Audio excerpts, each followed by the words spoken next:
Vamos a continuar con nuestra sesión de este diplomado, de este excelente diplomado.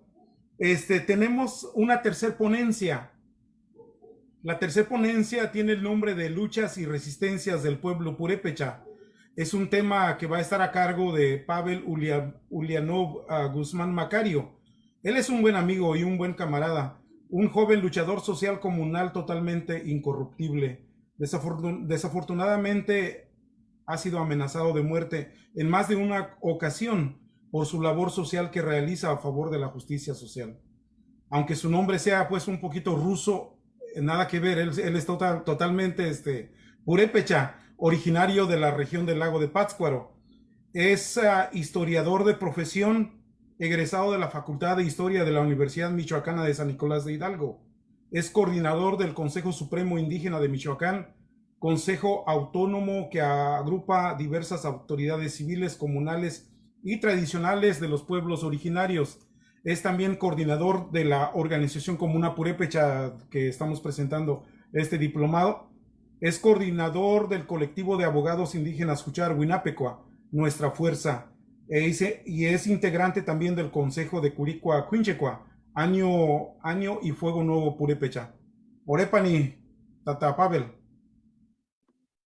Muchas gracias por la presentación, compañero Javier. Muchas gracias a la compañera Selene por invitarnos a dar esta plática. Bueno, a mí me pidieron que hablara sobre las luchas y resistencias del pueblo purépecha. Por favor, me dicen si ya se puede observar mi pantalla. Muy bien. Bueno, yo voy a desarrollarlo lo más rápido posible. 4 ideas, lo más concreto, lo más sucintamente. Lo primero, lo básico que siempre quiero retomar es si es correcto que nos digan tarascos o purépechas. Segundo, que por supuesto las luchas y resistencias son un proceso histórico continuo que lleva más de 500 años. El tercer punto es que nosotros pensamos y sostenemos que la lucha principal, la lucha histórica del pueblo purépecha es la lucha por el territorio, es la madre de todas las luchas. Y finalmente quiero hablar algunas ideas sobre tesis sobre las luchas purépechas. Bueno, muy rápidamente, nosotros pensamos y sostenemos que este gentilicio de tarascos es erróneo, es históricamente incorrecto. Y pues solamente voy a citar dos fuentes. La primera es la más conocida, que es la de la relación de Michoacán de 1540, donde ahí nos dice prácticamente que se les llama tarascos a los yernos, porque los entonces gobernantes le ofrecieron mujeres parientes del Cazonci y se juntaban con ellas en el camino. Y entonces de ahí, de esta aberración lingüística, es que nace este nombre de tarascos. Y posteriormente se retoma también en la relación de Pátzcuaro. Ahí también se especifica que tarasco quiere decir suegros o yernos y que se utilizaba porque le pidieron a los principales mujeres, a sus propias hijas. Entonces de ahí viene este término, este concepto. Nosotros, por supuesto, pensamos que este gentilicio de tarasco es históricamente erróneo, que es también socialmente denigrante. Históricamente erróneo porque ya vimos que emergió de una aberración lingüística. Socialmente denigrante porque pues quiere decir yerno. A nadie nos gusta que, por ejemplo, se escucha mal lo que voy a decir, pero que actualmente alguien te diga cuñado. Pues si alguien te dice cuñado, tú o alguien puede responder, ¿me vas a presentar a una hermana o por qué me dicen cuñado? Había que preguntarle a los investigadores, a los historiadores, a los antropólogos, antropólogos, a los cientistas sociales, ¿por qué nos dicen tarascos? ¿Van a presentarnos a algún familiar o por qué? No entienden. Es políticamente impuesto, surgió de la invasión española y es jurídicamente incorrecto, porque los pueblos originarios tienen derecho a la libre autodeterminación y ya han decidido políticamente nombrarse como purépechas. Bueno, nosotros pensamos que nosotros somos purépecha, somos un pueblo en resistencia, no somos tarascos. Y también sostenemos que nuestra tarea histórica es continuar siendo purépecha. El significado de purépecha es combatiente, es guerrero, es peleador. Y esa es la tarea que nosotros pensamos histórica del pueblo purépecha, continuar siendo guerreros. Sí, actualmente hay también tarascos, así como hubo los tarascos que ofrecieron a sus mujeres en tiempos prehispánicos, también hay tarascos actuales, esos para quedar bien con el gobierno, con el Estado mexicano, con el gobierno federal, con el gobierno del Estado, son capaces de arrastrarse y dar todo para quedar bien con papá gobierno. Esos son los actuales tarascos. Bueno, como me pidieron que hablara un poco sobre esta síntesis, sobre las resistencias y luchas que ha tenido el pueblo purépecha, pues de entrada, cuando regresaron o ingresaron los purépechas en el siglo XII, se caracterizó por ser un pueblo absolutamente guerrero, un pueblo que desde que llegó, desde que arribó, tuvo una política dual. Y la política dual consistió en tener constantes alianzas y guerras con los señoríos previamente establecidos, como fue el caso del señorío de Naranja, donde hubo alianzas militares, políticas, sociales, y después combatieron contra ellos. Igual el caso de Comanja, igual el caso del señorío de Jarácuaro. Es decir, existe esta dualidad de constantes alianzas y constantes guerras. Iniciaron su proceso, su consolidación de proceso de conquista de lo que actualmente es de lo que fue el señorío purépecha alrededor del lago de Pátzcuaro. Bueno, entonces al inicio, al ingresar estos purépechas fueron por supuesto luchas por la dominación. Después con la invasión española, o conocido comúnmente con la colonia española, que por cierto este año se conmemoran 500 años de esta invasión en el mes de junio, y es necesario repensar, debatir, dialogar sobre el significado que ha tenido la conquista, la invasión a Michoacán. Es una fecha propicia para debatir. También hubo resistencia en contra de la invasión española, aunque comúnmente nos han dicho que la conquista fue pacífica, eso no es verdad. Solamente quiero dar una estadística. Cuando llegaron los españoles, el 95% de los habitantes de Michoacán fueron exterminados, ya sea por enfermedades, ya sea por la guerra o por la explotación, pero solamente sobrevivieron muy pocos. Hubo grandes despoblamientos de muchos pueblos, por eso es que se replegaron a lo que actualmente hay, que son las 4 regiones purépecha y de algunos otros compañeros en la región de la costa y en la región de Oriente, porque hubo grandes despoblamientos. Entonces no fue pacífica de ninguna manera. Por ejemplo, en la imagen, en la ilustración, recordamos cómo tan solo Ñuño de Guzmán pidió al Cazón Cihuayrecha 8,000 personas para ir a combatir a Colima, y pues fueron engañados porque fueron errados y vendidos como esclavos. Y eso es solamente un episodio. Nada tuvo de pacífica esta conquista. Igual muchos pueblos se rebelaron a pagar impuestos, se rebelaron incluso asesinaron a muchos españoles. Hay un recuento de aproximadamente 60 españoles que fueron abatidos en esta resistencia contra la invasión española. Bueno, también durante la colonia existieron las rebeliones en contra de la corona, mediante las rebeliones de Pátzcuaro de 1766 y 1767, que fueron encabezadas por Pedro de Soria, alias Armola, que logró aglutinar a más de 200 comunidades. Pensamos nosotros que es la rebelión más importante que ha tenido el pueblo purépecha, que se rebeló en contra de varias causas, de la expulsión de los jesuitas, de que les aumentaron los impuestos, de la leva obligada, de la propia explotación.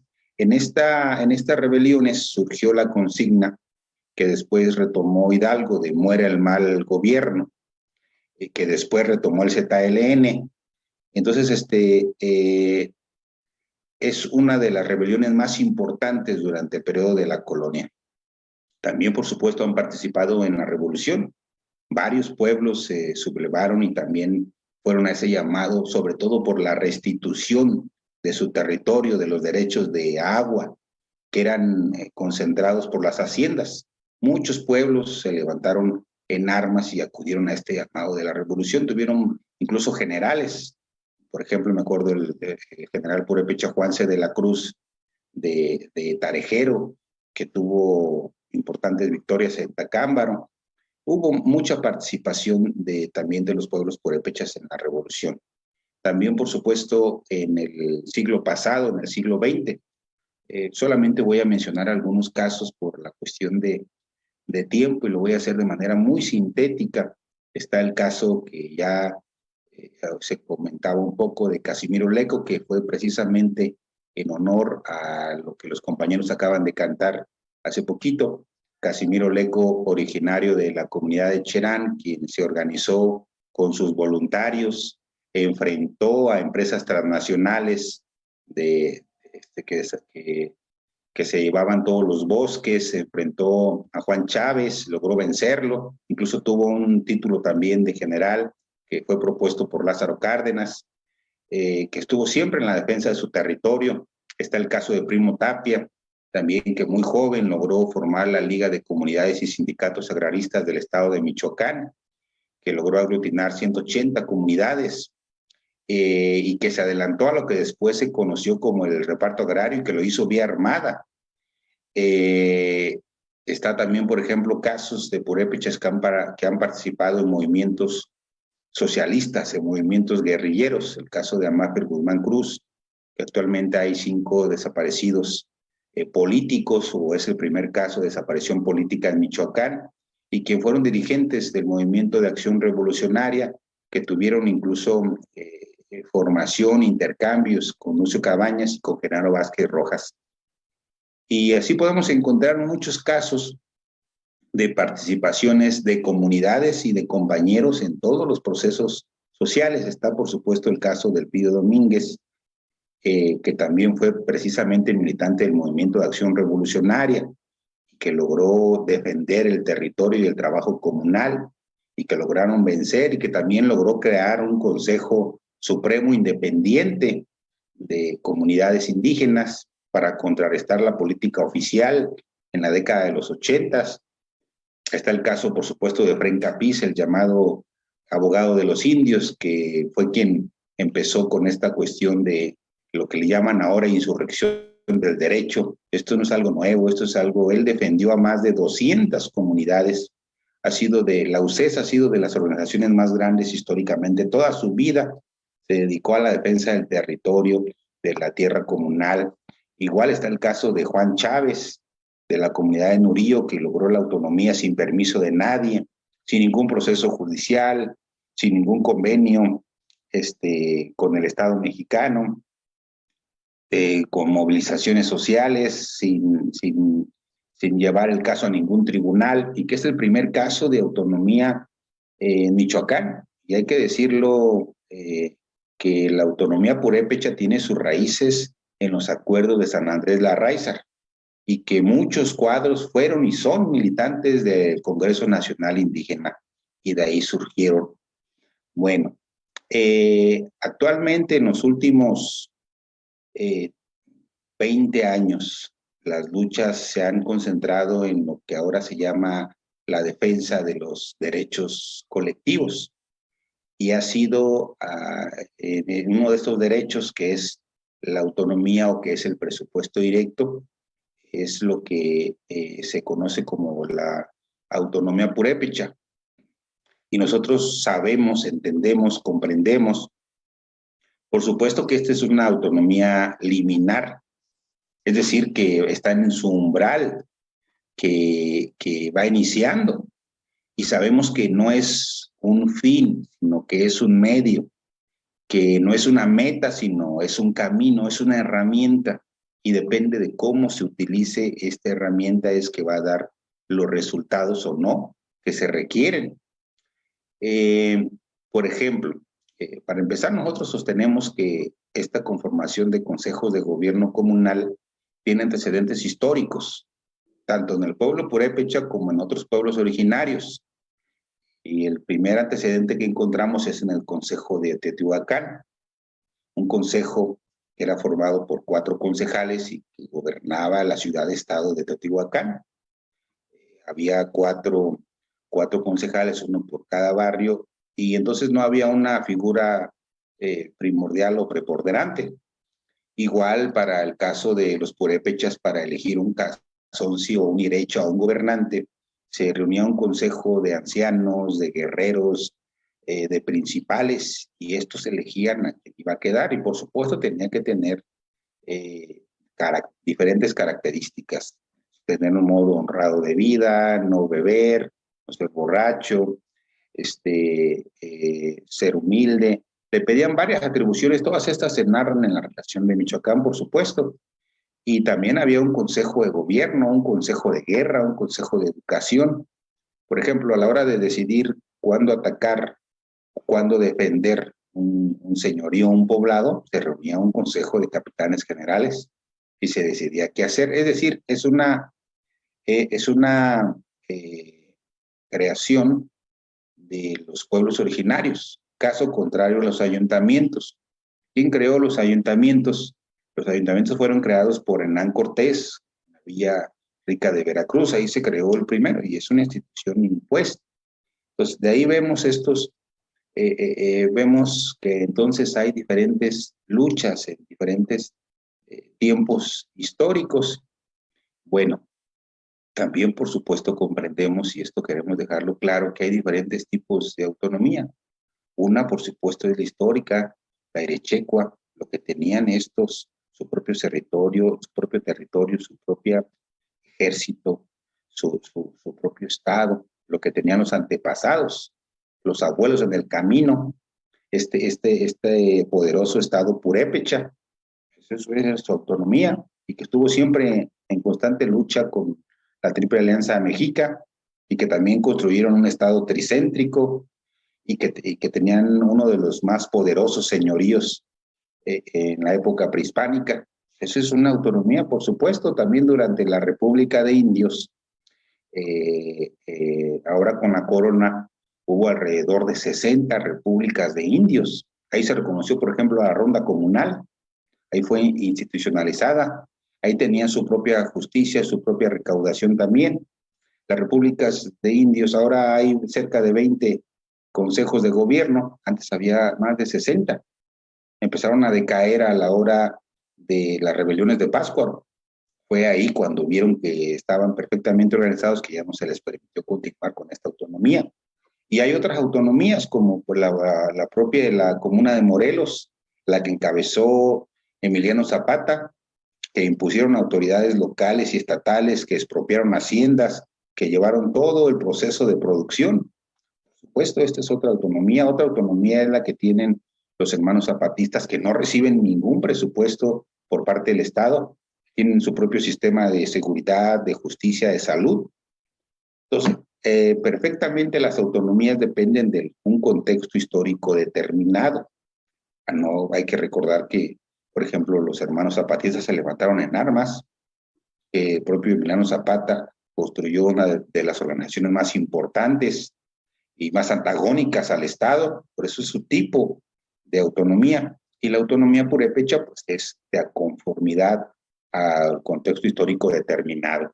Bueno, pero esto del presupuesto directo, que insistimos mucho, es una herramienta, no es un objetivo, sirve para el rescate del trabajo comunal, para fortalecer la propia seguridad, para muchas cuestiones, pero es una herramienta y depende de cómo se utiliza esta herramienta.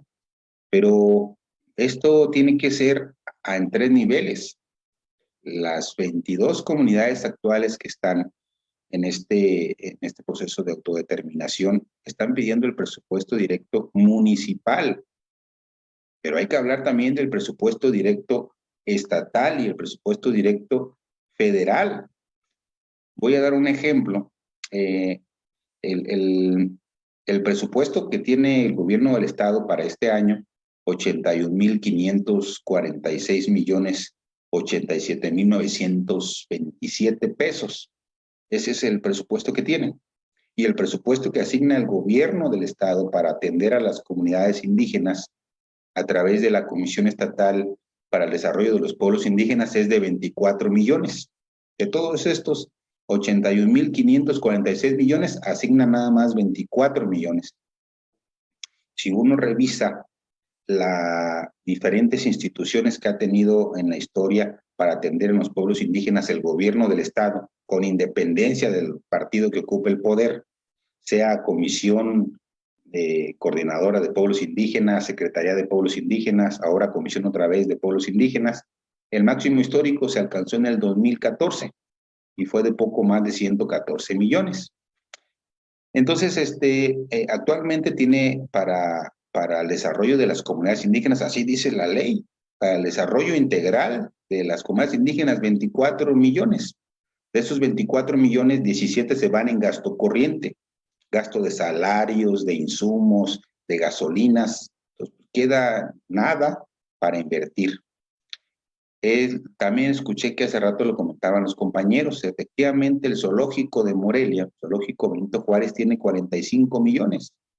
Entonces, con independencia del color de quien gobierne, no es prioridad las comunidades originarias. Eso se refleja en el presupuesto. Entonces, hace falta también crear la conciencia de que el presupuesto directo también tiene que ser a nivel Estado. Y esto es posible y es un derecho colectivo. Y es una lucha que no iniciamos nosotros, compañeros, y que no, a lo mejor no terminamos nosotros. Pero esto viene, insisto, mucho como un antecedente desde los acuerdos de San Andrés. Cuando uno revisa las estadísticas oficiales, se encuentra que hay poco más de 150,000 personas que hablan una lengua indígena. Esto equivale al 3,16% del total de la población. Y esto equivale a 2,576 millones y no los miserables 24 millones que destina el gobierno del estado. Entonces es necesario en un segundo nivel, cuando haya condiciones, exigirle vía jurídica, vía política, vía social al gobierno del estado, esté quien esté, que también tiene que dar el presupuesto directo estatal para que las comunidades lo administren también ellos. Igual se puede hacer con el gobierno federal a través del famoso presupuesto transversal o el presupuesto que tiene el Instituto Nacional de los Pueblos Indígenas, exactamente igual. Pero esto es una lucha que requiere una correlación de fuerzas importante. No es lo mismo enfrentarse a un ayuntamiento que a un gobierno estatal, por supuesto, y a un gobierno federal. A lo mejor nos toca a nosotros hacer esa lucha, a lo mejor no nos corresponde a nosotros, pero se tiene que ver que tiene que ser en 3 niveles. Bueno, dentro de estas luchas, pensamos que la lucha más importante no es ni siquiera la lucha por la autonomía, sino la lucha o por el presupuesto directo. Claro que no. Sostenemos que la lucha más importante es la lucha por el territorio. ¿Dónde vas a ejercer el presupuesto directo? ¿Dónde vas a tener tu ronda? ¿Dónde vas a tener tus jueces tradicionales si no tienes un territorio? Lo más importante es defender el territorio comunal, realizar el trabajo comunal. Eso nosotros pensamos que es la tarea y la lucha histórica que lleva el pueblo purépecha. Me estoy yendo muy, muy rápido, muy sintético para tratar de alcanzar en el tiempo. Pero también hay otras luchas que ha llevado el pueblo purépecha y que tiene que seguir llevando. Está, por ejemplo, las luchas por la cultura, por la historia y por la cosmovisión. El Año Nuevo, el Año Nuevo Purépecha, Coricahuaricuíncheco, llamado actualmente, es una lucha por el rescate de lo nuestro, de nuestra cultura, de nuestra historia, de nuestra cosmovisión. El derribar un monumento en la ciudad de Morelia que humilla a compañeros indígenas es una declaración política y una lucha por las ideas y por el discurso histórico. Y el discurso histórico no vamos a dejar que en espacios públicos humillen mediante monumentos a los indígenas. No es normal que nuestros hijos crezcan viendo la humillación de los indígenas. Eso es una declaración política y tiene que haber luchas también, no solamente por el territorio, por el presupuesto, en contra de las injusticias, sino también por la historia. Tenemos el derecho a escribir nuestra propia historia. Incluso los pueblos originarios son sujetos históricos, capaces de hacer su propia histórica, sujetos de derecho, tienen sus derechos colectivos y son sujetos de conocimiento. Esta categoría importante de Juchari Huinapecua es una categoría propia, es una categoría que sintetiza Juchari Huinapecua, nuestra fuerza es la unión para la lucha, para la resistencia.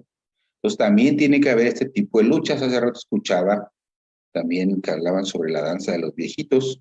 Es necesario también defender las creaciones individuales o colectivas de los compañeros para que vivales como Marco Flores, ahora diputado, como otros propios vivales de las comunidades que están registrando las pirecuas como suyas y están recibiendo recursos económicos en las diferentes plataformas, las más conocidas, YouTube, Spotify, todas las plataformas. Es necesario que se registre para evitar que vivales, algunos ajenos, algunos propios, continúan aprovechándose de la historia, de la cultura. Solo por mencionar algunos ejemplos, el propio ejemplo de Comuna Purépecha, es necesario. Comuna Purépecha surgió como una organización para tratar de sacar a la academia de las universidades. Es una asociación libre, en asambleas se toman decisiones para tocar los temas que no se tocan en las universidades, para llevar, coadyuvar en el fortalecimiento de los procesos de libre autodeterminación. Entonces hay que tener también este tipo de luchas. Bueno, para continuar, bueno, quisiera comentar algunas ideas, no puedo comentar todas por cuestiones de tiempo, pero algunas tesis sobre la resistencia y lucha purépecha. Bueno, sostenemos que los purépecha en la época prehispánica soportaban, por supuesto, la economía a través de los tributos en especie o trabajo, quienes sostenían la alimentación mediante la agricultura, la caza, la pesca, quienes incluso llevaban la guerra a través de los ejércitos del Cazoncio o del Irecha, de la expansión, de la defensa. Es decir, era la clase social más importante. Por eso sí es propio decir que somos purépechas, que somos guerreros, porque históricamente es la clase social más importante. También los purépecha han participado en todos los grandes procesos históricos. Ahorita vimos solamente algunos ejemplos, pero se puede rastrear su participación en todos y cada uno de los procesos históricos del Estado y del país. También sostenemos que son los purépechas los que hacen la historia, no son los gobernantes, compañeros, no son los consejos, no son los asesores, no son los colectivos. Quien hace la historia es la Asamblea General. El sujeto de la historia de los pueblos originarios es la Asamblea General. La máxima autoridad de los pueblos indígenas es la Asamblea General. Es ahí donde se tienen que proponer, debatir, menos teoría y más práctica. Es ahí donde se debe de organizar, de supeditarse a lo que opine o lo que diga la mayoría. En algunas comunidades hay condiciones para emprender movimientos sociales más amplios, en otras no hay, y obedece a condiciones históricas concretas, pero es ahí en la asamblea, no es en la academia, compañeros, no es en los puestos burócratas, no es en las instituciones, compañeros. Donde se debe de hacer todo eso es en las asambleas generales. Participar colectivamente en la toma de decisiones y llevar a cabo sus resoluciones. Bueno, actualmente, como ya vimos también, los pueblos originarios enfrentan un nuevo proceso de invasión mediante transnacionales, mediante mineras, mediante incluso industrias petroleras que quieren apropiarse de sus recursos naturales, de su biodiversidad, de su patrimonio genético. Michoacán, baste recordar algunos casos, en la región de la costa hay muchos minerales, hay mineras extranjeras, canadienses. En las regiones purépecha, ya lo comentaban ustedes, la invasión de aguacateras, muchas de ellas transnacionales, con prestanombres que quieren apropiarse de los terrenos comunales. En la región de la Cañada, los compañeros están sufriendo también la cuestión de las berries, y también les quieren quitar su territorio. En la región del lago de Pátzcuaro, la papa, y así podemos continuar. En muchas regiones está este actual proceso también que quieren acabar o terminar con su terreno comunal en la propia región de Ocumicho. Ahí en esa región hay grandes socavones por el uso de fertilizante. Bueno, el pueblo purépecha lleva más de 500 años de resistencia y lucha. Ha resistido a colonialistas, a liberales, a conservadores, a positivistas, a neoliberales, y también a los actuales gobiernos, compañeros. Y eso es lo que va a seguir haciendo el pueblo purépecha, porque eso es lo que hicieron también los abuelos en el camino, continuar en procesos de resistencia y de lucha. Bueno, ya vimos la participación sintéticamente que los movimientos o luchas han sido por la dominación, en contra de la conquista, en contra de la colonia, participaron en la independencia, en la revolución, en la defensa del territorio, incluso en el reparto agrario, en la defensa de la tierra comunal, en las luchas por el socialismo, en la defensa de los recursos naturales y en la defensa de los derechos colectivos. Y para ello han utilizado tácticas militares. Por ejemplo, los purépechas prehispánicos tenían un gran sistema de espías, de los más importantes en todo el periodo prehispánico. Las cuestiones jurídicas que inició Efraín Capiz, utilizar también la vía jurídica como una herramienta, las tácticas revolucionarias, alianzas político-militares con otros movimientos guerrilleros, las cuestiones políticas del no dejar instalar casillas electorales en diversas comunidades sociales, la toma de carreteras, la toma de vías del tren, la toma de instalaciones eléctricas, la toma de instituciones. Es decir, han utilizado diferentes tácticas y estrategias de luchas en diferentes tiempos y periodos históricos concretos. Bueno, ya para finalizar, comentar algunas conclusiones generales. Primero, ya decíamos que hay un proceso de largo plazo de resistencia y lucha permanente. Segundo, insistimos, la toma de decisiones debe ser una toma de decisiones a través de las asambleas generales. La política partidista es tomar las decisiones individualmente o a través de gremios.